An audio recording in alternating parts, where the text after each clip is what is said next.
الحمد لله نحمده ونستعينه ونستغفره ونعوذ بالله من شرور أنفسنا ومن سيئات أعمالنا من يهده الله فلا مضل له ومن يضلل فلا هادي له وأشهد أن لا إله إلا الله وحده لا شريك له وأشهد أن محمدا عبده ورسوله أما بعد فإن خير الحديث كتاب الله وخير الحدي حدي محمد صلى الله عليه وسلم وشر الأمور محدثاتها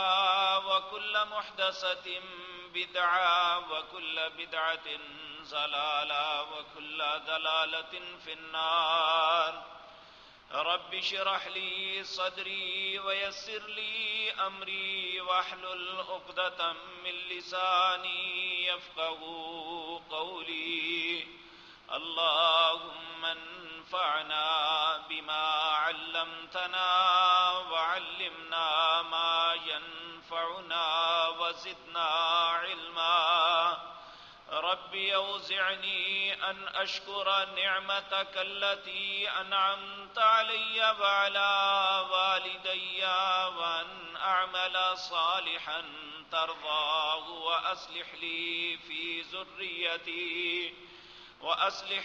في ذريتي إني تبت إليك وإني من المسلمين أعوذ بالله السميع العليم من الشيطان الرجيم بسم الله الرحمن الرحيم هو الذي أرسل رسوله بالهدى ودين الحق ليظهره على الدين كله وكفى بالله شهيدا محمد رسول الله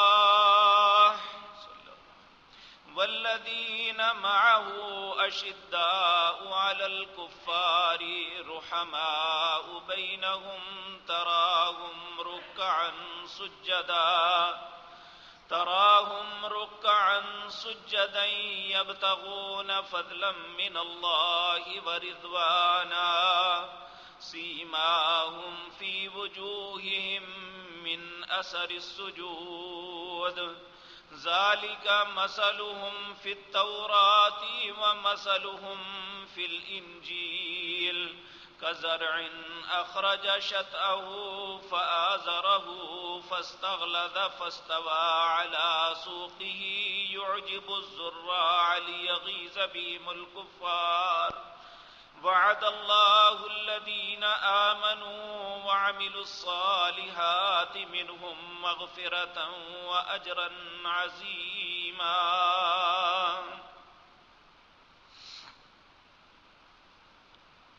حضرات محترم، ہم مسلمان ہیں، یہ اللہ کا ہم پہ بہت بڑا فضل اور احسان ہے کہ کائنات کے اندر جتنے بھی ادیان ہیں اور جتنے ان دینوں کو ماننے والے لوگ ہیں، اللہ مالک کی نظر میں دینوں میں سب سے بہترین دین اسلام ہے۔ کیوں بہترین ہے؟ اللہ رب العزت خود فرماتے ہیں ان الدین عند اللہ الاسلام،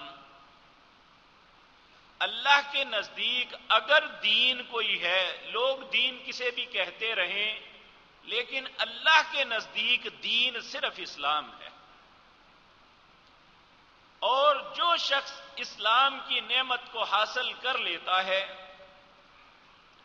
اللہ مالک ایسے خوش نصیب انسان کے متعلق یہ فرماتے ہیں افمن شرح اللہ صدرہ للاسلام فہو علی نور من ربی، جس بندے کو اللہ اسلام کی نعمت سے نواز دیتا ہے، جس کا سینہ اسلام کے لیے کھل جاتا ہے.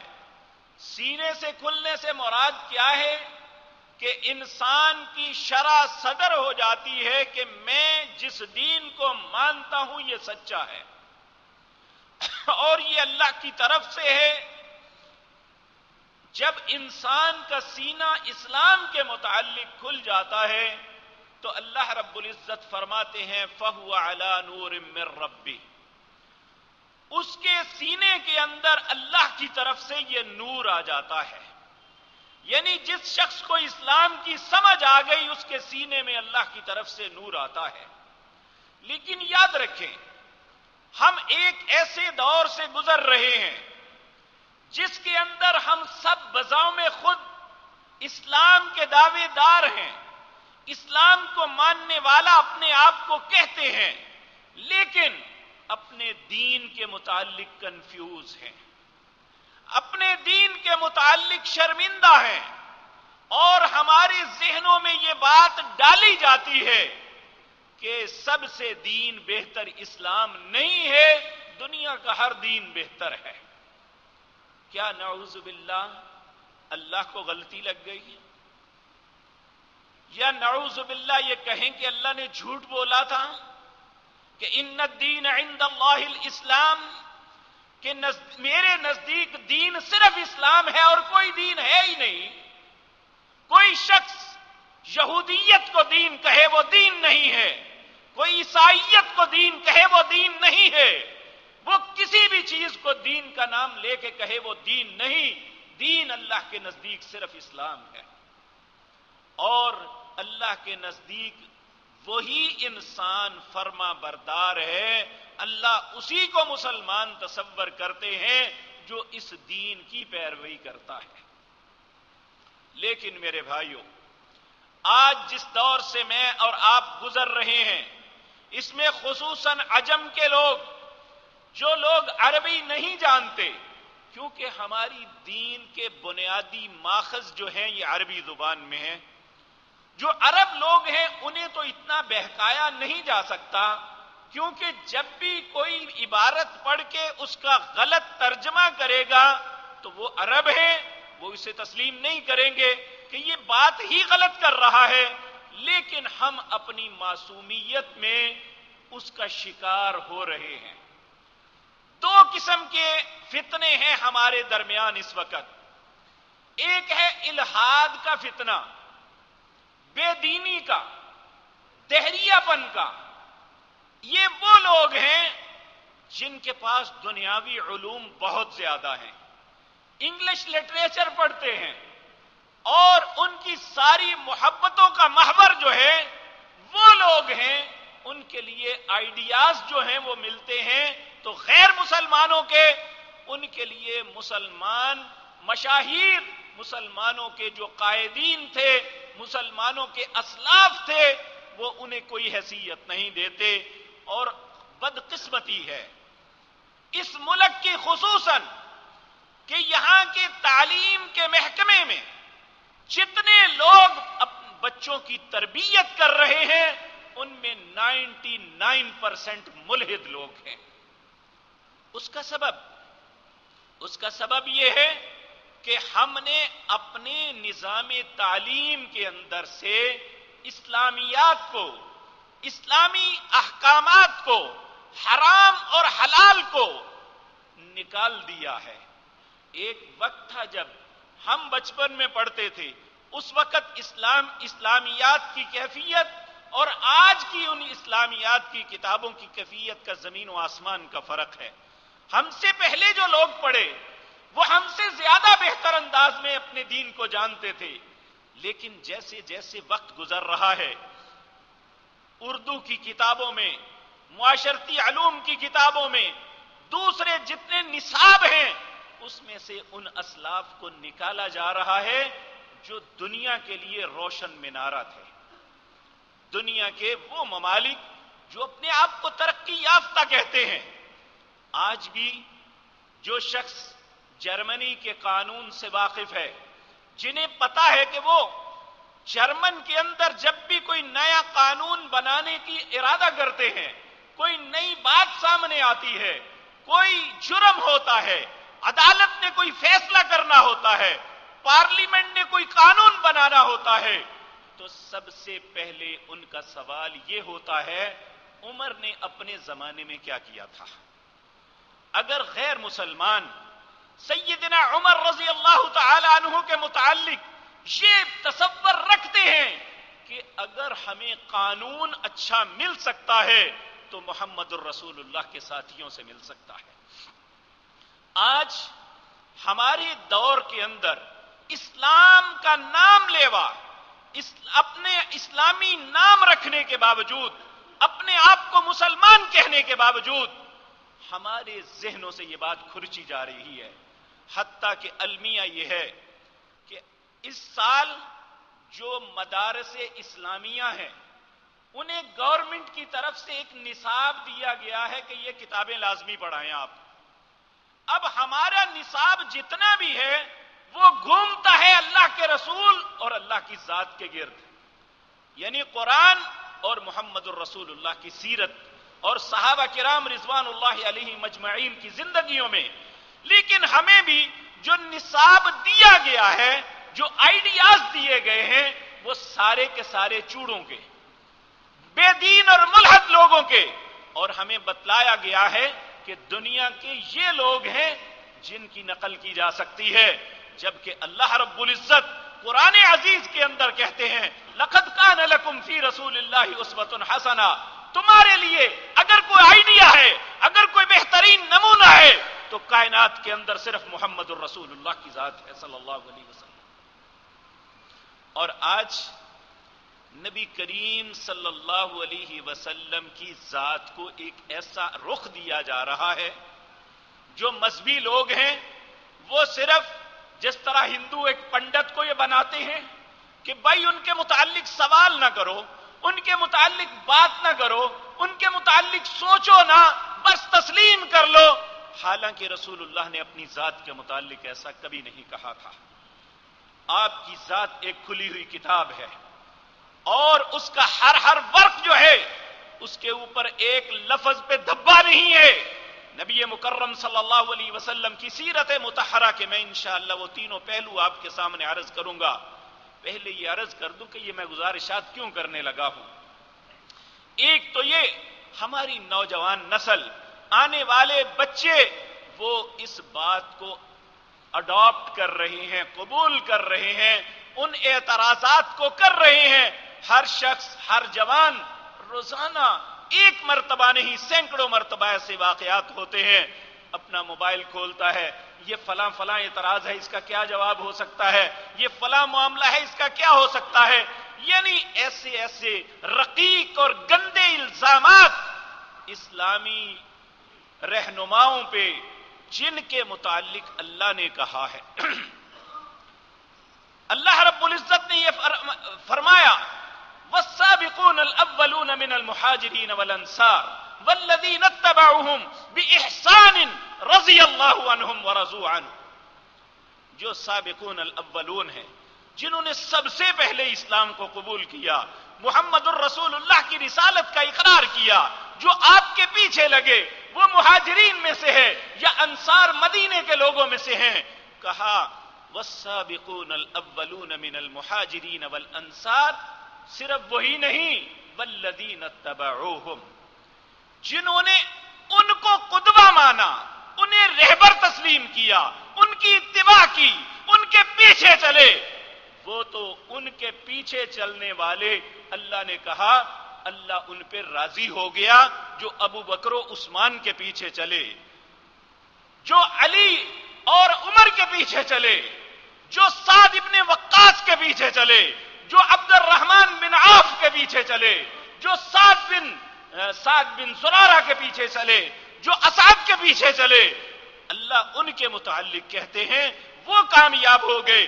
میں ان پہ راضی ہو گیا، وہ مجھ پہ راضی ہو گئے۔ اور جو بھی ان لوگوں کے پیچھے چلا، آج جن کے پیچھے چل کے ہدایت پاتے ہیں، آج ان پہ اعتراضات ہیں۔ ایک تو ملحد ہیں جو اسلام اور صاحب اسلام جناب محمد الرسول اللہ صلی اللہ علیہ وسلم پر اعتراض، ان کے ساتھیوں پہ، اس لیے کہ لوگ اسلام سے دور ہو جائیں، اسلام سے متنفر ہو جائیں، اسلام کو اپنے لیے سمجھ لیں کہ ہم اس پہ نہیں چل سکتے۔ اور دوسرے وہ لوگ ہیں جنہیں روافض کہتے ہیں، یہ وہ گروہ ہے۔ نبی کریم صلی اللہ علیہ وسلم کے بعد یہ لوگ حضرت ابو بکر کے زمانے میں، سیدنا عمر کے زمانے میں، ان کی ہیبت، ان کی دور اندیشی اور ان کے بہترین فیصلوں کی وجہ سے یہ دبے رہے۔ حضرت عثمان رضی اللہ تعالی عنہ کے زمانے میں ان لوگوں میں ایک کانسیپٹ دیا گیا، جو ایک شخص تھا جس کا نام عبداللہ بن سبا تھا۔ یہ یمن کا رہنے والا یہودی تھا، اور اس نے لوگوں میں تصور دیا، ان لوگوں کو اکٹھا کیا جن کے مفادات پہ زد پڑی تھی، جن کی مذہبی اجارہ داریاں اسلام کے آنے کی وجہ سے ختم ہو گئی تھی، ان سب کو اکٹھا کر کے کہا ہم اسلام کا مقابلہ میدانوں کے اندر نہیں کر سکتے، ہم اسلام کا مقابلہ اسلام میں داخل ہو کے کرتے ہیں۔ انہوں نے کہا وہ کیسے؟ کہنے لگا مسلمان بن کے مسلمانوں میں داخل ہو جاؤ، اور ان کے اندر عقائد بگاڑو، ان کے غلط باتیں منسوب کر کے ان میں پھیلا دو کہ اسلام یہ ہے۔ اور اس کے لیے نبی کریم صلی اللہ علیہ وسلم پہلے تو کوشش ہوئی قرآن کے متعلق، اور قرآن کے متعلق اللہ نے کہا انا نحن نزلنا الذکر وانا لہ لحافظون، میں نے اس قرآن کو نازل کیا، اس کی حفاظت بھی میں خود کروں گا۔ انہوں نے دیکھا کہ قرآن کا تو ہم کچھ نہیں بگاڑ سکتے، انہوں نے دیکھا کہ مسلمان سب سے زیادہ محبت کرتے ہیں رسول کریم صلی اللہ علیہ وسلم سے۔ انہوں نے کہا چونکہ جس سے انسان محبت کرتا ہے اس کی بات کی تحقیق نہیں کرتا، انہوں نے اپنے پاس سے باتیں بنا کے رسول اللہ کی طرف منسوب کرنی شروع کر دی۔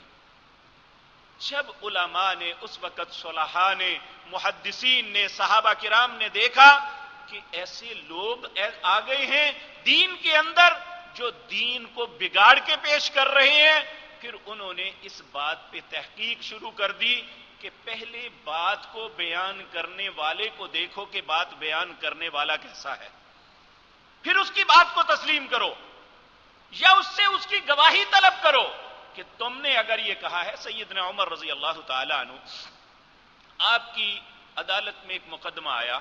مقدمہ یہ تھا، ایک شخص نماز پڑھ رہا تھا، نماز پڑھتے ہوئے دوسرا اس کے آگے سے گزرنے لگا، اس نے روکا، وہ پھر گزرنے لگا، پھر اس نے روکا، جب تیسری مرتبہ گزرنے لگا اس نے تھپڑ مار دیا۔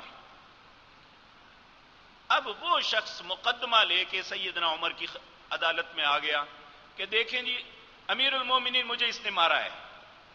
آپ نے اس سے سوال کیا کیا بھائی کیوں مارا ہے اسے؟ کہنے لگا امیر المومنین میں نماز پڑھ رہا تھا، یہ آگے سے گزرنے لگا، میں نے روکا، پھر گزرنے لگا، میں نے روکا، پھر جب تیسری مرتبہ گزرنے لگا میں نے اسے تھپڑ مار دیا۔ آپ نے پوچھا یہی تو پوچھ رہا ہوں کیوں ایسا کیا؟ کہنے لگا رسول اللہ نے فرمایا صلی اللہ علیہ وسلم، آپ نے فرمایا جاؤ گواہی لے کے آؤ کہ رسول اللہ نے یہ بات فرمائی ہے وگرنہ درے ماروں گا۔ وہ بڑا گھبرا گیا اور وہاں سے نکلا، لوگوں سے پوچھتا بچھاتا ایک انصاری صحابی تھے حضرت سعد رضی اللہ تعالی، سعد بن معاذ رضی اللہ تعالی عنہ، ان کی مجلس میں گیا۔ وہ چونکہ امیر آدمی تھے، ان کی بیٹھک میں بہت سے مہمان ہوتے تھے، جا کے گیا، کہنے لگا سعد میری مدد کرو۔ کہنے لگے کیا ہوا ہے؟ کہنے لگے حضرت عمر رضی اللہ تعالی عنہ کی عدالت میں یہ مقدمہ گیا ہے، آپ کہتے ہیں اس حدیث کے گواہ لاؤ وگرنہ میں تمہیں درے ماروں گا۔ تو اب میرے لیے مشکل ہو گئی ہے، گواہ ابھی تک کوئی نہیں ملا۔ انہوں نے ایسے اپنی مجلس میں دیکھ کے ایک چھوٹا سا بچہ بیٹھا ہوا ہے، کہنے لگے اس کو لے جاؤ۔ یعنی اتنی معروف بات ہے، رسول اللہ کا فرمان ہے، تو جب تک حضرت عمر رضی اللہ تعالی عنہ نے بھی یہ بات دیکھی کہ جب لوگ ایسا کرنا شروع ہو گئے ہیں، پھر کوئی بھی ہے کتنا ہی اچھا کیوں نہیں اس سے گواہی طلب کی جاتی، پہلے اپنی بات کا گواہ لاؤ پھر تمہاری بات کو تسلیم کیا جائے گا۔ لیکن میرے بھائیوں، اتنی احتیاط کے باوجود وہ باتیں ابھی تک بعض کتابوں میں موجود ہیں. ان باتوں کو سہارا بنا کے ہی آج مسلمانوں کو مختلف فرقوں میں بانٹ دیا گیا ہے کہ انسان صحیح احادیث کا انتخاب کرنے کے بجائے ہر بات کو قبول کرنی شروع کر دیتا ہے. اور یہ روافض کی کوشش ہے، اور وہ سارا کچھ انہوں نے اس لیے کیا تھا کہ مسلمان اپنے دین سے کنفیوز ہو جائیں. اور آج عام مسلمان کو آپ دیکھیں گے کہ وہ کوئی بھی مسائل میں سے مسئلہ ہے، وہ ایک شخص ایک عالم دین کہتا ہے یہ جائز ہے، دوسرا کہتا ہے ناجائز ہے. اب سادہ سا مسلمان کنفیوز ہے، پتہ نہیں چلتا یا اللہ میں اس کی مانوں یا اس کی مانوں. لیکن میرے پیارے بھائیوں، بدقسمتی یہ ہے کہ ہم دونوں میں سے تحقیق کرنے کے لیے تیار نہیں ہوتے کہ دونوں میں سے سچ کون. آخر ایک تو جھوٹ بول رہا ہے. یہ تو نہیں ہو سکتا اسلام ایک چیز کو کہے کہ جائز بھی ہے اور ناجائز بھی ہے، یہ کام کرنا چاہیے اور نہیں بھی کرنا چاہیے، ایسا تو نہیں ہے. نبی کریم صلی اللہ علیہ وسلم نے دین کے متعلق یہ کہا، لوگو میں تمہیں ایک ایسی شاہراہ پہ چھوڑ کے جا رہا ہوں جس کی راتیں بھی دن کی طرح روشن ہیں، اور اب اس دین سے وہی جو ہے گمراہ ہوگا جو خود اپنے آپ کو برباد کرنے والا ہے. اب یہ بات یاد رکھیں، اب اگر ہم اس دین سے گمراہ ہوتے ہیں، اس رستے سے ہٹتے ہیں، تو اس میں قصور دین کا نہیں ہے، ہمارا اپنی کم علمی کا ہے. ہم نے خود نہیں پڑھا اس دین کو. تو اس لیے آج میڈیا جو ہے، خصوصاً سوشل میڈیا، اس کے فوائد بھی بہت ہیں لیکن اس کے نقصانات اس سے زیادہ ہیں. ایسا پروپیگنڈا ایسے انداز میں کیا جاتا ہے کہ پروپیگنڈا کرنے والے کا پتہ نہیں چلتا. اب دیکھیں، میں آپ کے سامنے بات کر رہا ہوں، آپ مجھے کسی بھی وقت پکڑ سکتے ہیں کہ تم نے یہ بات کی تو کیوں کی، اور میں پابند ہوں کہ آپ کو بتاؤں کہ میں نے یہ بات کیوں کی ہے، میرے پاس کیا دلیل ہے. لیکن سوشل میڈیا کے پیچھے بات کرنے والے کا کوئی پتہ نہیں ہوتا کہ کون بات کر رہا ہے، یہ میسج کس نے بھیجا ہے اور اس کے عزائم کیا ہے، کسی کو نہیں پتا ہوتا. اور ہم دین کے نام پہ ان ساری باتوں کو قبول کر رہے ہیں، اور ان میں بہت سی باتیں ایسی ہیں جو ہمارے رہبر تھے، جو ہمارے قدوہ تھے، جو ہمارے امام اور پیشوا تھے صحابہ کرام رضوان اللہ علیہم اجمعین، ان کے متعلق ہمیں گمراہ کیا جا رہا ہے، اور ہم اس گمراہی کو اپنے گلے کا طوق بنا رہے ہیں. حتیٰ کہ بے شرمی اور بے غیرتی کی حد یہ ہے کہ ہمیں اپنے نبی سے بدظن کیا جا رہا ہے. بعض لوگ دین کے نام پہ کر رہے ہیں، ایسی ایسی باتیں بیان کرتے ہیں جو انسان کے لیے ان کا سوچنا بھی ممکن نہیں ہے. اور کچھ لوگ اپنے مقاصد کے حصول کے لیے رسول اللہ صلی اللہ علیہ وسلم پر جھوٹے بہتان لگا کے صرف اپنے مقاصد کو حاصل کر رہے ہیں. دیکھیں میرے عزیز بھائیوں، نبی کریم صلی اللہ علیہ وسلم نے 1400 سال پہلے یہ بات کہی تھی، لوگوں ایک وقت ایسا آئے گا جب فتنے اتنے پھیل جائیں گے کہ کسی کے لیے اپنا ایمان بچانا مشکل ہو جائے گا. حتیٰ کہ ایک شخص کسی قبر کے پاس سے گزرے گا اور کہے گا کاش اس مرے ہوئے شخص کی جگہ میں مرا ہوتا اور ان فتنوں سے میں بچ جاتا. تو پوچھا ہے اللہ کے رسول ایسے وقت میں کیا کرنا چاہیے؟ آپ نے فرمایا میرے حکم، میری سنتوں کو اپنی داڑھوں کے ساتھ پکڑ لو. جس طرح ایک آدمی، خوف زدہ آدمی، وہ گرنے والا جب اپنے ہاتھوں سے لٹکا ہوتا ہے، اگر ہاتھ کمزور پڑ جائیں تو اپنے دانتوں کے ساتھ مضبوطی سے پکڑ لیتا ہے کہ میں گرنے سے بچ جاؤں. تو کہا ایسے وقت میں میری سنت کو مضبوطی کے ساتھ اپنی داڑھوں کے ساتھ پکڑ لو. اور آپ کی سنت کیا ہے؟ آپ کا وہ طریقہ جو آپ نے اپنی زندگی میں لوگوں کو کر کے دکھایا تھا. اور یہ یاد رکھیں کہ نبی کریم صلی اللہ علیہ وسلم نے اپنی پوری زندگی کے اندر آپ نے ایک بھی کام ایسا نہیں کیا جو اللہ کے حکم کی نافرمانی ہو.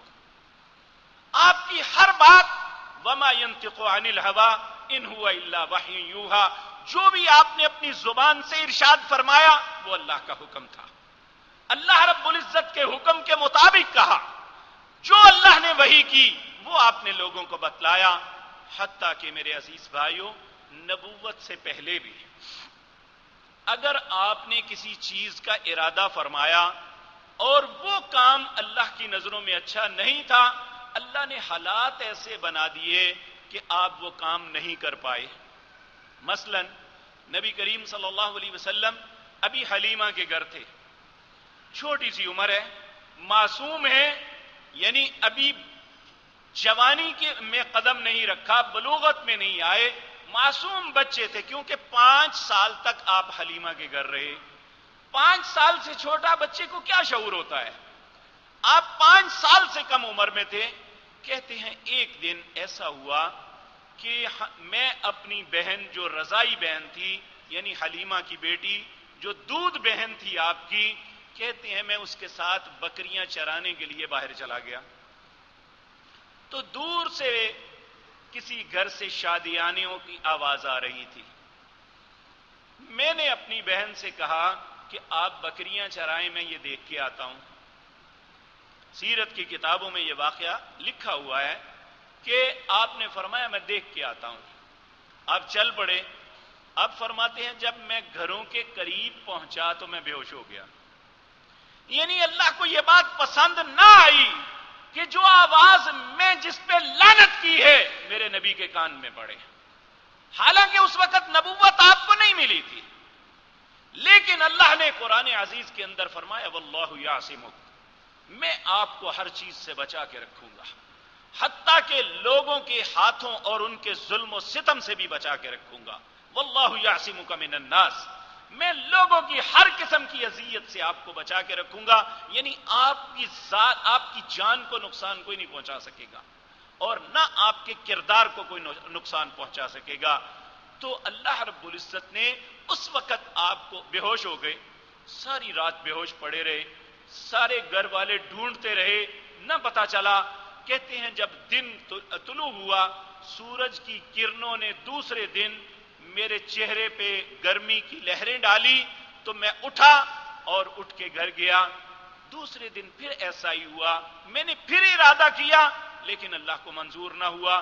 کہتے ہیں یہ وہ بات تھی جو بچپن کے اندر مجھے یاد رہ گئی کہ میرے ساتھ یہ معاملہ ایسے ہوا تھا۔ تو یہاں یہ بات یاد رکھیں کہ اللہ کے پیارے پیغمبر جناب محمد الرسول اللہ صلی اللہ علیہ وسلم معصوم عن الخطا ہیں۔ معصوم کا مطلب ہوتا ہے جسے بچایا گیا ہے ہر چیز سے، یعنی یہ بھی اللہ کی طرف سے انعام ہوتا ہے انبیاء کے اوپر کہ اللہ نے ہر قسم کی بد کرداری سے محفوظ رکھا ہوتا ہے۔ نبی کریم صلی اللہ علیہ وسلم کے ساتھ بھی یہ ہوا۔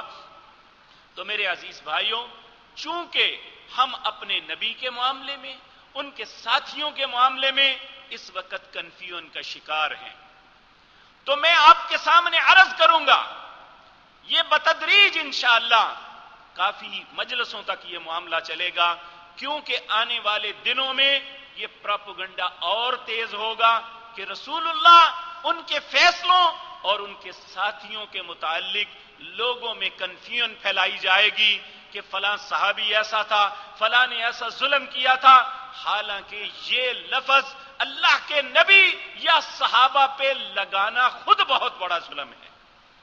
یعنی یہ کہنا کہ نبی کریم صلی اللہ علیہ وسلم کی ذات مطہرہ آپ کی زبان یا ہاتھ سے ظلم ہوا تھا، یہ دنیا کا سب سے بڑا جھوٹ ہے۔ اور یہ کہنا کہ اللہ کے نبی کے ساتھیوں میں سے کسی نے کسی پہ ظلم کیا تھا، یہ بھی دنیا میں سب سے بڑی بہتان اور جھوٹ ہے۔ انشاءاللہ میں یہ ساری باتیں اس لیے آپ کے سامنے عرض کروں گا۔ آج نہ تو ہمارا نصاب جو ہے ہمارا ساتھ دے رہا ہے، ہمارا نصاب یہ ساری باتوں میں ہمیں کنفیوژن میں مبتلا کر رہا ہے۔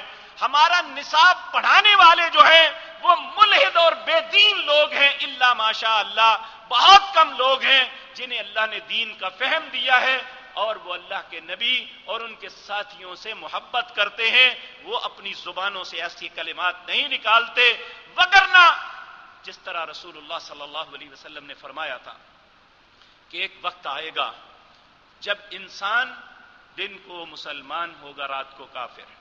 ایک نوجوان نے مجھ سے پوچھا یہ کیسا ہو سکتا ہے؟ تو میرے عزیز بھائیوں، یہی وہ کردار ہے جو ایک مسلمان کی حیثیت میں ہم روزانہ اپنے معاشرے میں ادا کرتے ہیں۔ ہم میں سے بعض ایسے کام کر گزرتے ہیں، زبان سے ایسے کلمات نکال دیتے ہیں یا اپنے عمل سے ایسا کام کر گزرتے ہیں جو ہمیں اسلام کی نعمت سے محروم کر کے کفر کی گندگی میں پھینک دیتے ہیں۔ اس لیے ایسے وقت میں ہمیں اپنے دین کے معاملے میں خصوصاً محتاط رہنا چاہیے۔ ہر سنی سنائی بات پہ عمل نہیں کرنا چاہیے، بلکہ ایسے حالات میں کہ جب جھوٹ زیادہ ہے، سچائی بہت کم ہے۔ میں بارہا مرتبہ یہ عرض کر چکا ہوں، اگر ہم ان گمراہی کے رستوں سے بچنا چاہتے ہیں تو اس کا بہترین طریقہ یہ ہے ہم ان تعلیمات کو حاصل کریں جو اللہ نے ہدایت کے لیے ہمارے پاس بھیجی تھی۔ مثلا سب سے بڑی کیا چیز ہے؟ اللہ نے قرآن کے متعلق فرمایا ان ھذا القرآن یہدی للتی ہی اقوم ویبشر المؤمنین۔ یہ قرآن میں نے قوموں کی ہدایت کے لیے بنایا ہے۔ اگر قوموں کی دنیا کی ساری قومیں اس سے ہدایت پاتی ہیں تو اے امت محمد الرسول اللہ، اے مسلمان کہلانے والے میرے بھائی، میری ماں، بہن اور بیٹی، ہم اس قرآن سے ہدایت کیوں نہیں لے سکتے؟ ہمیں کیوں یہ کہا جاتا ہے کہ ہر شخص قرآن کو نہیں سمجھ سکتا؟ یہ صرف ان ملاؤں کی باتیں ہیں جو اپنے مفادات کے لیے لوگوں کو اندھا رکھنا چاہتے ہیں۔ حقیقتاً اللہ نے علماء کو اپنے نبی کی وراثت اس لیے نہیں دی تھی کہ ہم لوگوں سے چھپاتے پھریں، بلکہ اس لیے دی تھی کہ ہم لوگوں کے سامنے حق کو کھول کے بیان کریں۔ کیونکہ اللہ رب العزت نے سورۃ بقرہ کے اندر یہ بات فرمائی ان الذین یکتمون ما انزلنا من البینات والہدی من بعد ما بیناہ للناس فی الکتاب اولئک یلعنهم اللہ ویلعنهم اللاعنون۔ وہ لوگ، ان الذین، بے شک وہ لوگ، یکتمون الکتاب بایدیہم ثم یکتمون الکتاب، ان الذین یکتمون ما انزلنا من البینات، بے شک وہ لوگ جو چھپاتے ہیں جو اللہ نے نازل کیا محمد الرسول اللہ پہ۔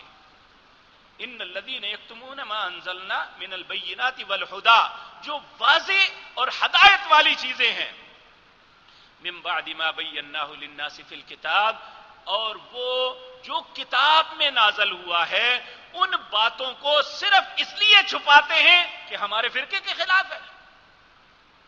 کہا اولئک یلعنهم اللہ، ان پہ اللہ کی لعنت ہے، ویلعنهم اللاعنون، ہر لعنت کرنے والے کی اس پہ لعنت پڑے گی۔ جو کسی کے لیے بھی کرتا ہے اللہ اس لعنت کو ادھر پھیرے گا جو اللہ کی کتاب کو چھپاتا ہے، لوگوں کے سامنے حق بیان نہیں کرتا۔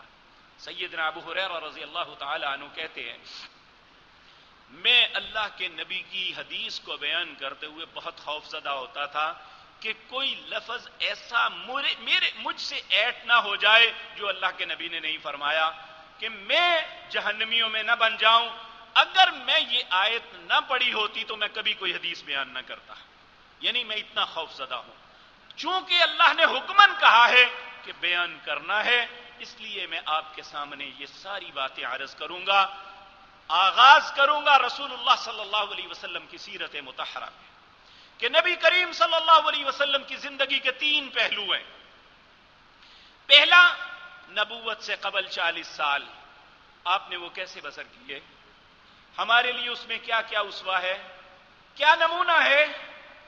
اور پھر 13 سال مکے کے، اس میں رسول اللہ صلی اللہ علیہ وسلم کیا طرز عمل تھا۔ جب نبوت ملی، آپ کے ساتھ جو معاملات ہوئے، اللہ کے نبی نے کیا طرز عمل اختیار کیا، وہ بھی ہمارے لیے اسوہ ہے۔ اور ہم اس میں دیکھ سکتے ہیں کہ مشکل حالات میں ایک مسلمان کو اپنے اسلام کو کیسے بچانا ہے۔ تیسرا دور رسول اللہ صلی اللہ علیہ وسلم کا مدینے کا دور ہے، جب اللہ نے ایک چھوٹی سی حکومت کا سربراہ انہیں بنایا۔ آپ نے بحیثیت سربراہ مملکت کیا کردار ادا کیا اور اپنے معاشرے کی اصلاح کے لیے کیا کیا، اور لوگوں نے اب ایک مسلم معاشرے کے اندر زندگی کیسے بسر کی، یہ ساری باتیں عرض کروں گا تاکہ ہمیں پتہ چلے کہ اس کائنات کے اندر بے شمار لوگ ہوں گے جنہیں لوگ اچھا کہتے ہیں، لیکن میرے عزیز بھائیوں، آدم علیہ السلام سے لے کر مجھ جیسے گناہگار تک ایک بھی شخص ایسا نہیں ہے، بلکہ ہم سب کے سب مل جائیں، ہم محمد الرسول اللہ کا مقابلہ نہیں کر سکتے۔ اس کائنات کے اندر اللہ نے محمد الرسول اللہ سے بہتر بنایا ہی کوئی نہیں ہے۔ اور اگر آپ کی ذات سب سے بہتر ہے تو آپ کی بات بھی بہتر ہے۔ ہم یہاں کیوں مکر جاتے ہیں؟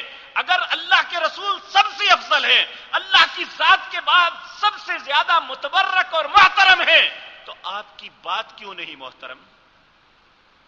ہم وہاں کیوں کہتے ہیں ہمارا امام یہ کہتا ہے، ہمارا مولوی یہ کہتا ہے؟ دنیا کے سارے امام، دنیا کے سارے مولوی رسول اللہ کی جوتی کی نوک پہ ہر بات کو غلط اور جھوٹ کہا جا سکتا ہے، اللہ کے نبی کی زبان سے بات غلط نہیں نکل سکتی۔ اللہ کے پیارے حبیب صلی اللہ علیہ وسلم کے کردار میں کوئی غلطی نہیں نکل سکتی۔ آپ نے یہ واضح طور پہ یہ فرمایا تھا، اللہ نے قرآن میں اس کا تذکرہ کیا، جب آپ کو نبوت سے نوازا گیا، آپ کوہ صفا پہ آئے، آپ نے سارے لوگوں کو اکٹھا کیا۔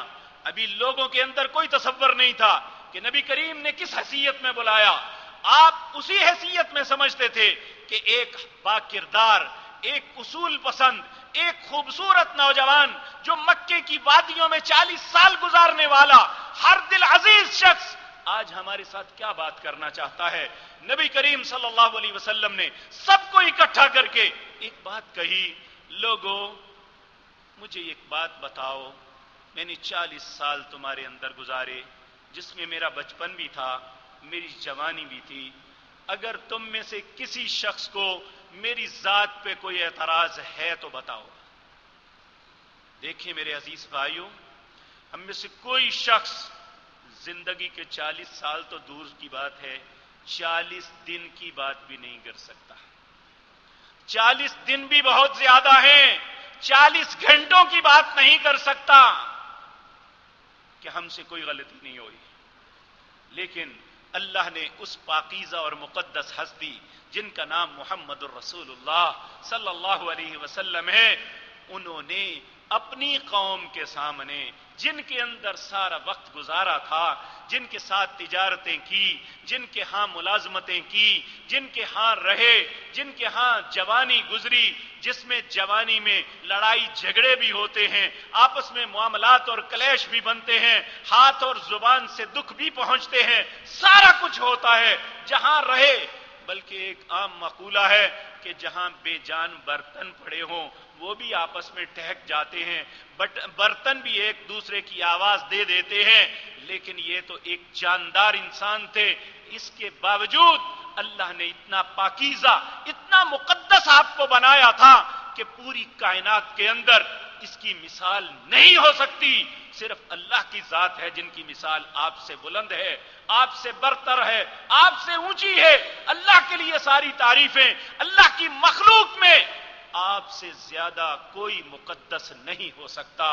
اور ایسی مقدس ہستی کہ جس نے اپنے قوم کے لوگوں کے سامنے کھڑے ہو کے کہا تھا، لوگوں میں نے 40 سال تمہارے اندر گزارے، جن لوگوں نے آنکھوں سے دیکھا تھا، جن کے جوانوں کے ساتھ آپ بیٹھے کھڑے ہوئے تھے، جن کی گلیوں میں آپ بیٹھے اور پھرے تھے، جن کے بازاروں میں آپ نے سودا سلف خریدا تھا، جن کے گھروں کے قریب آپ رہے تھے، جہاں بیت اللہ کی مجلسوں میں آپ چلتے پھرتے نظر آتے تھے، ان میں سے ایک بھی ایسا نہیں تھا باوجود شرک و کفر کے اعتراض کر سکے کہ اے محمد صلی اللہ علیہ وسلم آپ میں فلاں نقص ہے۔ وہ کتنا بدبخت اور بد نصیب ہے جو اپنے آپ کو مسلمان بھی کہے اور محمد الرسول اللہ کی ذات پہ اعتراض بھی کرے۔ آج ایسے بد نصیب لوگ موجود ہیں۔ کفار میں یہ جرت نہیں ہوئی، انہوں نے آپ کی دعوت پہ اعتراض کیا تھا، آپ کی ذات پہ اعتراض نہیں کیا تھا۔ انہوں نے آپ کی دعوت کی مخالفت کی تھی۔ جب آپ نے کہا لوگوں بتاؤ میرے متعلق کیا ہے تمہارا، ہر زبان نے ایک ہی کلمہ کہا تھا، ہم نے آپ کو سچا بھی پایا اور امانت دار بھی پایا. یہ دو چیزیں ایسی ہیں جو ممکن نہیں. بعض لوگ امانت دار ہوتے ہیں لیکن زبان میں جھوٹ بھی آ جاتا ہے. بعض لوگ سچے ہوتے ہیں لیکن بعض اوقات امانت میں خیانت ہو جاتی ہے. لیکن یہ دونوں ایسی چیزیں ہیں جو شاید دنیا میں انبیاء کے علاوہ کسی میں اکٹھی نہ ہوئی ہوں. کیونکہ اللہ نے صرف نبیوں کے متعلق کہا ما کان لنبی ان یغل، میرا کوئی بھی نبی بددیانت نہیں ہے. تو ان بہترین لوگوں میں جو کوئی بددیانت نہیں تھا، ان سارے امانت اور صداقت کے پیکر جو تھے، نبی کریم ان سب کے سردار تھے جناب محمد الرسول اللہ. انہوں نے کہا ہم نے آپ کو ہمیشہ سچا پایا، امانت دار پایا. پھر آپ نے سوال کیا ایک، کہا اگر میں تمہیں کہوں کہ جس پہاڑی کے اوپر میں کھڑا ہوں اس کے پیچھے ایک لشکر کھڑا ہوا ہے، ابھی تم پہ حملہ کر دے گا، کیا میری بات کو مانو گے؟ سب نے بیک زبان کہا ہمیشہ آپ کی زبان سے سچ بات سنا، ہمیشہ آپ نے امانت والی بات کہی. ہم نہیں سمجھتے کہ آپ غلط کہیں گے. آپ اگر کہیں کہ اس پہاڑ کے پیچھے فوج ہے، ہم پہ حملہ آور ہو گئی ہے اور ہم نے دیکھی بھی نہیں، ہم یقین کریں گے کیونکہ آپ نے ہمیشہ سچ بولا ہے. آپ نے فرمایا اگر مجھ پہ اتنا اعتماد ہے تو پھر ایھا الناس قولوا لا الہ الا اللہ تملک العرب والعجم، اے لوگو لا الہ الا اللہ کہہ دو، اللہ کے علاوہ کوئی الہ نہیں. لیکن وہ تو 360 خداؤں کے پجاری تھے، ان کے لیے تو لات منات اور عزا خدا تھے، وہ اللہ کو بھی رب مانتے تھے.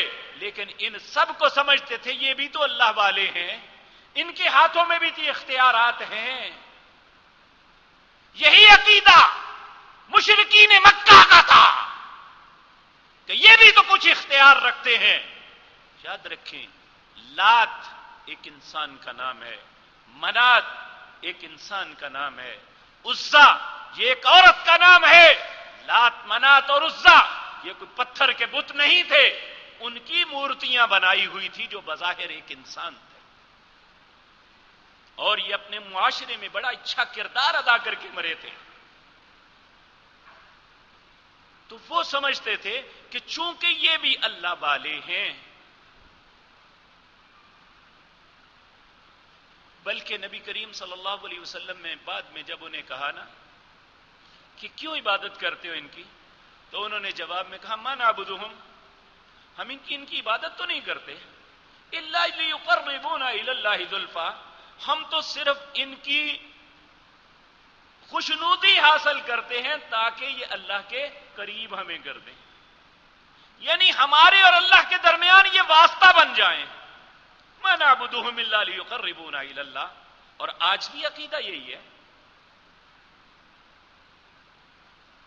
مکہ کے مشرکوں کا عقیدہ یہ تھا ما نعبدہم، ہم ان کی عبادت نہیں کرتے. پھر کیوں کرتے ہو یہ؟ الا لیقربونا الی اللہ، ہمارے اور اللہ کے درمیان واسطہ بن جائیں. یہ قرآن میں اللہ نے کہا ہے. تو میرے عزیز بھائیو جب یہ کہا ایھا الناس قولوا لا الہ الا اللہ، عرب یہ سمجھتے تھے اس کا مطلب کیا ہے. ہم کلمے کا ورد کرنے کے باوجود ہم نہیں سمجھتے کہ اللہ ایک کیا ہوتا ہے. ہم ایاک نعبد و ایاک نستعین ہر نماز پڑھنے کے باوجود مدد کے لیے اور دروازوں پہ جاتے ہیں. تو میرے عزیز بھائیوں یہ وہ کنفیوژن ہے جو دین کے نام پہ ہمارے اندر پھیلائی گئی ہے، جو ہمیں دین سے دور کر رہی ہے. ایک وہ ہے جو برائی اور بدکاری ہے، جو گناہ ہے، ضلالت اور گمراہی ہے. ایک وہ چیزیں ہیں جو دین کے نام پہ انٹر کی گئی ہے اور مسلمان اسے دین سمجھ کے قبول کر رہے ہیں. تو میرے عزیز بھائیوں نبی کریم صلی اللہ علیہ وسلم نے جب یہ کہا تو آپ کا وہ چچا جو آپ کے بابا کے سب سے زیادہ قریب تھا، آپ سے سب سے زیادہ محبت کرتا تھا، جس کا نام ابو لہب تھا، جس نے آپ کی پیدائش پہ اپنی سویبہ لونڈی کو آزاد کر دیا تھا، جس نے اپنے 2 بیٹوں کی نسبت رسول اللہ کی بیٹیوں کی طرف کی ہوئی تھی، سب سے پہلے وہ بولا تبا لک یا محمد، مت نعوذ باللہ. اے محمد تو ہلاک ہو جائے, لہذا جماعتنا, کیا اس لیے ہمیں جمع کیا تھا کہ ہمیں یہ کہے کہ سارے اپنے معبودوں کو چھوڑ دو اور ایک اللہ کی عبادت کرو, اس لیے جمع کیا تھا؟ نبی کریم صلی اللہ علیہ وسلم حالانکہ پہلی بات تھی, اس کے باوجود اللہ نے بہت حوصلہ دیا تھا آپ کو, آپ خاموش رہے تو اللہ کو غیرت آئی. اللہ نے اسی وقت آیت نازل فرمائی, تبت یدا ابی لہب وتب, میرا نبی کیوں ہلاک ہو, اس کے ہاتھ کیوں برباد ہوں, تو برباد ہو, تیرے ہاتھ ہلاک ہو. تبت یدا ابی لہب وتب ما اغنا عنہ مالہ وما کسب. یہ ہمارے نبی ہیں جن کا نام محمد الرسول اللہ ہے, جن کے متعلق اللہ نے فرمایا لقد کان لکم فی رسول اللہ اسوۃ حسنہ. آج ہم مسلمان کہلانے کے باوجود, اپنے آپ کو امت محمد الرسول اللہ کہلانے کے باوجود اس نبی پہ جھوٹ باندھے, اس نبی پہ تہمتیں لگائیں, اس نبی کی تعلیمات میں کنفیوژن ڈالیں, اس نبی کے دین کا بگاڑ کا سبب بنے. ہمیں کون مسلمان کہے گا؟ کب اللہ ہمیں مسلمان تصور کرے گا؟ جب ہم اپنے نبی کے دین کا بگاڑ کا سبب بنیں گے. نبی کریم صلی اللہ علیہ وسلم نے فرمایا قیامت کے دن جب حوض کوثر پہ کھڑا ہو کے میں اپنی امت کا استقبال کروں گا, تو پوچھا یا رسول اللہ آپ کیسے پہچانیں گے؟ آپ نے فرمایا غرم معجلین, جو لوگ وضو کرتے تھے ان کے چہرے کے, ان کے اعضاء وضو والے چمک رہے ہوں گے, میں پہچان ہوگا میری امت ہے. آپ نے فرمایا ایسا ہی ہو رہا ہوگا, ایک بہت بڑا گروہ آئے گا جن کے چہرے تو چمک رہے ہوں گے, میری امت معلوم ہو رہی ہوگی, میں آگے بڑھ کے استقبال کروں گا, میرے اور ان کے درمیان ایک دیوار حائل کر دی جائے گی. میں اللہ سے التجا کروں گا ربی امتی, اے میرے رب میری امت, اے میرے رب میری امت. اللہ رب العزت کی طرف سے جواب آئے گا اے میرے نبی, یہ وہ لوگ ہیں جنہوں نے آپ کے بعد آپ کے دین میں بگاڑ پیدا کر دیا. آپ غصے سے سرخ ہو جائیں گے, آپ کہیں گے سوکن سوکن, ان بدتمیز لوگوں کو مجھ سے دور کر دو. اللہ ایسے ذلیل لوگوں میں ہمیں شامل نہ فرمائے. میرے عزیز بھائیوں, کوئی بھی بات جو اللہ پہ بات آپ کہتے ہیں کہ اللہ نے یہ فرمایا, اس کی پہلے تصدیق فرمائیں, کیا واقعتاً اللہ نے کہا؟ اگر کوئی بات آپ یہ فرمائیں یا سنیں کہ رسول اللہ نے یہ فرمایا, آپ اس کی تصدیق کریں کہ واقعتاً رسول اللہ نے فرمایا ہے, پھر اس پہ یقین کریں. کیونکہ رسول اللہ سچے, بیان کرنے والوں میں بات غلط کار شامل ہو گئے. ہم نے ان غلط کاروں کی باتوں سے بچنا ہے. تو انشاءاللہ اللہ کی توفیق سے یہ ساری باتیں آپ کے سامنے عرض کروں گا کہ 1400 سال کے اندر امت کے ساتھ یہ گناؤنا کھیل جو کھیلا جا رہا ہے ان میں کون کردار شامل ہیں, اور کیا واقعتاً صحابہ کرام رضوان اللہ علیہم اجمعین بھی ایسے تھے یا وہ ان باتوں سے مبرہ تھے. اللہ سے دعا ہے مجھے سچ بات کہنے کی توفیق عطا فرمائے, اور ہم اگر سچ بات معلوم کر لیں تو پھر اپنے ذہنوں کو ان کے متعلق, اللہ کی ذات کے متعلق, اس کے رسول اور ان کے ساتھیوں کے متعلق اپنے ذہنوں کو صاف کر لیں کہ یہ وہ پاک باز لوگ تھے, یہ وہ پاک باز شخصیات تھی, یہ وہ پاک باز ذات ہیں کہ جن کی وجہ سے اللہ نے یہ دین ہمیں عطا کیا ہے. میں اللہ سے ہمیشہ یہ دعا کرتا ہوں, اے اللہ سیدنا ابو بکر کے متعلق بہت سے اعتراض کیے جاتے ہیں, سیدنا عمر کے بہت سے اعتراض کیے جاتے ہیں, لیکن میرا ایمان ہے یہ میرے آقا کے ساتھی ہیں. اے اللہ مجھے ان کے قدموں میں جگہ عطا فرما دینا. اقول قولی ھذا واستغفر اللہ لی. ان الحمد للہ نحمده ونستعینه ونستغفره ونعوذ باللہ من شرور انفسنا ومن سیئات اعمالنا. من يهده الله فلا مضل له ومن يضلل فلا هادي له واشهد ان لا اله الا الله وحده لا شريك له واشهد ان محمدا عبده ورسوله. اللهم صل على محمد وعلى آل محمد كما صليت على إبراهيم وعلى آل إبراهيم إنك حميد مجيد. اللهم بارك على محمد وعلى آل محمد كما باركت على إبراهيم وعلى آل إبراهيم إنك حميد مجيد. حضرات محترم، یہ ایک بھائی نے آپ سے التماس کی ہے بیماروں، پریشان حال قرض داروں کے لیے خصوصی دعا فرمائیں۔ اللہ رب العزت ہر بیمار کو شفا عطا فرمائے، ہر مقروض کا قرضہ اپنی رحمت سے ادا فرما دے اور ہر پریشان انسان کی پریشانی کو دور فرما دے۔ یہ ایک بھائی نے کہا ہے کہ میرے ماموں باہر امریکہ میں وفات پا گئے ہیں، ان کے لیے دعا کریں، اللہ ان کی مغفرت فرمائے۔ ایک بھائی نے کہا ہے کہ ایک سوال ہے، اگر بھارت پاکستان پر حملہ کرتا ہے کیا پورے پاکستان پر جہاد فرض ہو جاتا ہے؟ انشاءاللہ اگر ایسا ہوا تو انشاءاللہ ہم سب پہ فریضہ عائد ہوتا ہے کہ جو بھی ہم اپنی استطاعت کے مطابق کر سکتے ہیں ہمیں کرنا چاہیے، اور انشاءاللہ کریں گے بھی انشاءاللہ العزیز۔ اور یہ بات یاد رکھیں، اللہ کے فضل سے جب 71 کا معاملہ ہوا تھا اس وقت ہم سے ایک غلطی تھی، ہم اللہ کی ذات کو چھوڑ کے امریکہ پہ انحصار کر بیٹھے تھے، اور وہ ایسے منافق اور بد کردار لوگ ہیں جو بھی ان کا دوست بنا انہوں نے ہمیشہ اسے ہی چھرا مارا ہے۔ آج پھر ایک ایسے دوراہے پہ ہیں جہاں ہماری عسکری قیادت کم از کم اس بات پہ ہے کہ ہمیں دنیا کے کسی انسان پہ، کسی ملک پہ بھروسہ نہیں، اللہ کی ذات پہ بھروسہ کر کے ہم انشاءاللہ ٹکرا جائیں گے۔ اور جب مسلمان اس عزم کے ساتھ ہوتا ہے، یہ کفار کے مقابلے میں 10 گنا کم بھی ہو تو اللہ ان کی مدد کرتا ہے۔ تو ہم پہ کیا کرنا ہے؟ اپنی مرضی سے ہتھیار اٹھا کے نہیں نکلنا، ہم سے جو بھی تقاضا ہوگا ہم انشاءاللہ ان تقاضوں کے مطابق پورا کریں گے۔ اور یاد رکھیں، جب فوجیں میدانوں میں لڑتی ہیں سب سے زیادہ اہم بات ہوتی ہے جو وہاں کے رہنے والے لوگ ہیں وہ اپنے اختلافات سیاسی یا مذہبی ختم کر کے متفق ہو جائیں اس بات پہ کہ ہم نے انشاءاللہ اپنی فوج کے پیچھے سیسا پلائی ہوئی دیوار کی طرح کھڑے ہونا ہے۔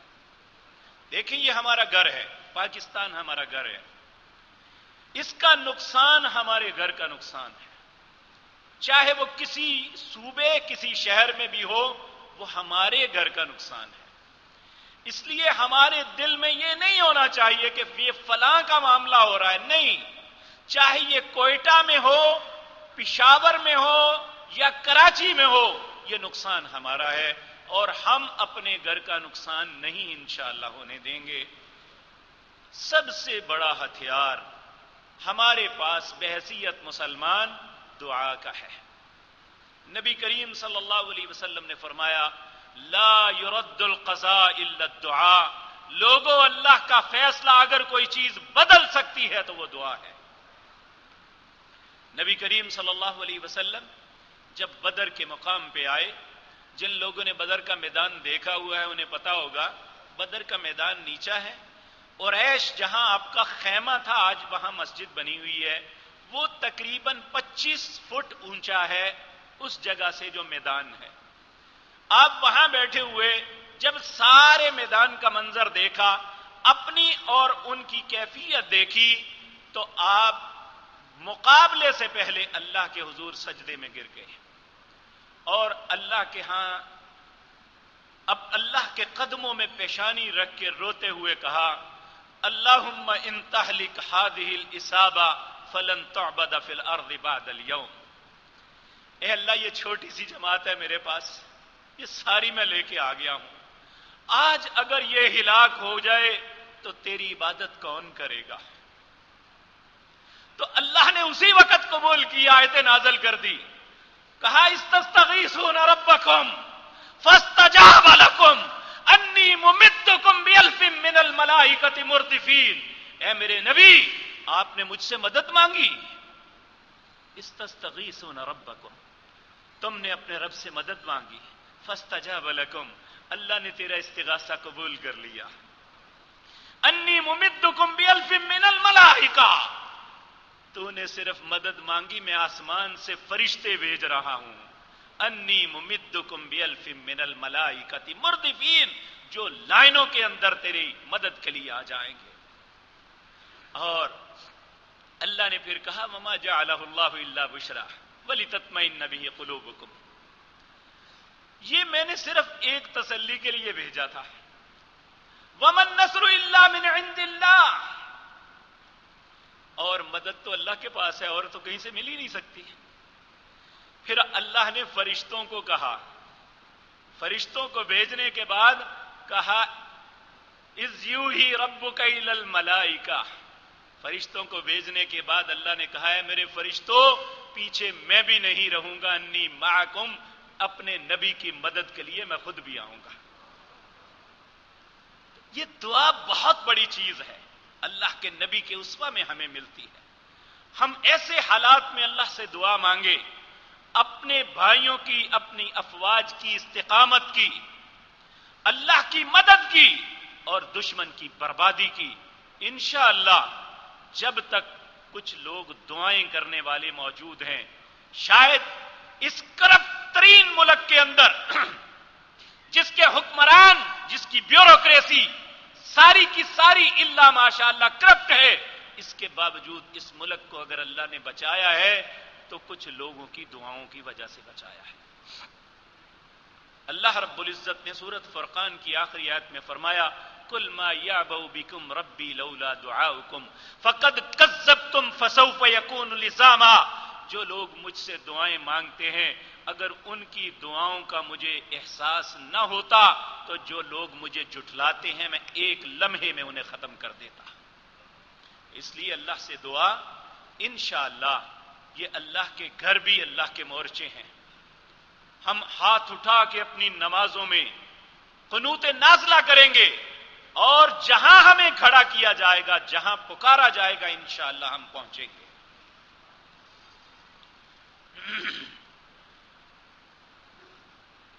ایک بھائی نے کہا ہے کہ اللہ سے دعا کریں اللہ مجھے نیک اور باعمل اولاد عطا فرمائے. اللہ جو بے اولاد ہیں انہیں نیک اور صالح اولاد سے نوازے. جنہیں اللہ نے اولاد کی نعمت عطا کی ہے اللہ ان سب کے بچوں کو نیک اور صالح بنا دے. کیا عورت حکمران بن سکتی ہے؟ سوال کیا ہے بھائی جان نے. کیا عورت حکمران بن سکتی ہے یا قاضی؟ یہ دونوں کام نہیں ہو سکتے. عورت کی اپنی شہادت عادی ہے, وہ منصف کیسے بن سکتی ہے؟ ایسا نہیں ہو سکتا. یہ ایک ایسا طرز عمل ہے جو اسلام کے خلاف ہے اور ہم ترقی کے نام پہ اور اپنا سافٹ امیج بنانے کے لیے دنیا کے سامنے یہ سارا کردار ادا کر رہے ہیں. یاد رکھیں جہاں بھی عورت کی سربراہی ہوگی وہاں بگاڑ ہوگا. اللہ نے مرد کو سربراہ بنایا ہے, الرجال قوامون علی النساء.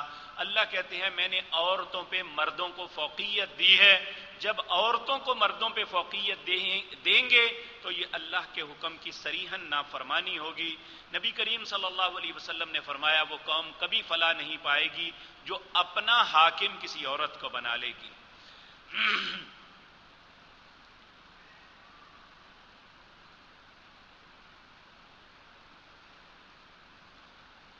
ایک بھائی نے میری بات کی تصدیق فرمائی ہے. آپ نے تعلیمی ناقصات کا ذکر کیا ہے. آج کی تعلیمی دور میں بھی اسلامی تعلیم اور احکامات کا مذاق اڑایا جاتا ہے, مگر اس کے ساتھ ساتھ یہاں تک معاملات آن پہنچے ہیں. پنجاب ٹیکسٹ کی کتاب اسلامیات میں قرآنی آیات کی تحریف کی جا رہی ہے.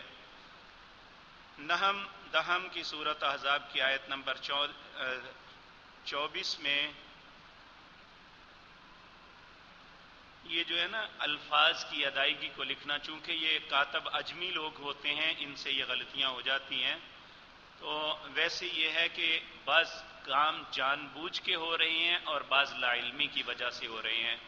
اس لیے ضروری ہے کہ ہم خود اور اپنے بچوں کو قرآن کے ساتھ تمسک کرائیں. دیکھیں ایک بڑی خوبصورت بات میں نے سنی, اگر یہ درست ہے, کہ ایک شخص رشیا کے اندر گیا ایک ایسے وقت میں جب کمیونزم پورے عروج پہ تھا. تو وہ جب امام بخاری کے مزار پہ گیا تو اس نے وہاں بیٹھ کے قرآن کی تلاوت, اس کے پاس قرآن تھا, پڑھنا شروع کر دیا. تو کچھ بچے اکٹھے ہو کے اس کے ارد گرد کھڑے ہو کے سننے لگے. تو اس نے ایک بچے کو پوچھا تو کون ہے؟ تو اس نے اپنا بتایا، تو اس نے قرآن آگے کر کے کہا یہ پڑھ کے سناؤ۔ اسے پڑھنا نہ آیا، لیکن ایک آیت اس نے پڑھی، اس سے آگے اس بچے نے پڑھنا شروع کر دیا۔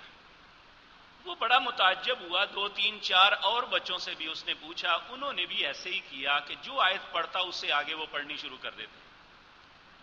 اس نے ایک جو دانا آدمی بڑی عمر کا تھا اسے پوچھا کہ بھائی یہ کیا معاملہ ہے؟ وہ کہنے لگے کہ ہمارے پاس قرآن مصحف کی صورت میں نہیں ہے، اگر کسی کے پاس پکڑا جائے تو اسے سزا ملتی ہے، حتیٰ کہ قتل کر دیا جاتا ہے۔ تو ہم اپنے بچوں کو جو یاد ہے قرآن وہ زبانی یاد کرواتے ہیں، انہیں پڑھنا نہیں آتا رشین زبان کے علاوہ، لیکن ہمارے ہر بچے کو قرآن یاد ہے۔ یعنی انہوں نے اپنے اسلام کو بچانے اور قائم رکھنے کے لیے انہوں نے اپنے بچوں کو قرآن کے ساتھ تمسک رکھا۔ تو آج پوزیشن یہ ہے کہ ماسکو کے اندر آج سے 4 سال پہلے جب پہلی دفعہ عید کی نماز کی اجازت ملی تھی تو 5 لاکھ لوگ اس مسجد کے ارد گرد اکٹھے ہو گئے تھے عید کی نماز پڑھنے کے لیے۔ اس کی تصویر بھی آپ نے فیس بک پہ بڑی دیکھی ہوگی۔